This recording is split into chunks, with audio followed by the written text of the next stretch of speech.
26 vjetë më parë me betejën e lavdishme të Kosharës, ushtria qërimtare e Kosovës, me luftëtar nga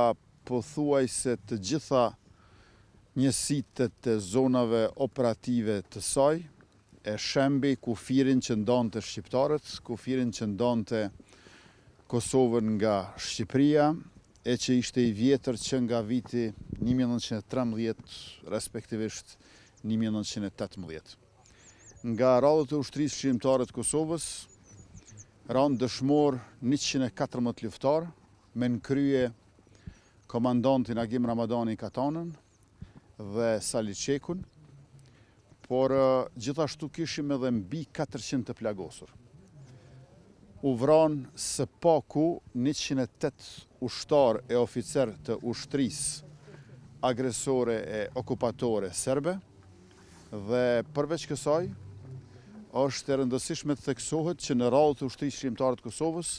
kishim vullnetar nga Franca e Algjeria,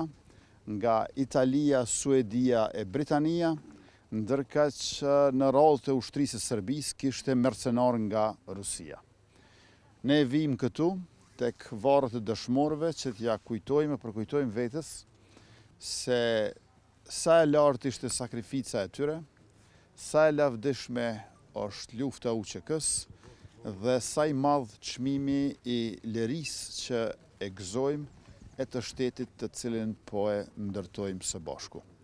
Lavdi Agim Ramadanit, Sali Qekajt dhe gjithë dëshmorëve e martirëve të kombit shqiptar. Kryeministër, dje LBK ka refuzuar ftesën tonë sa i përket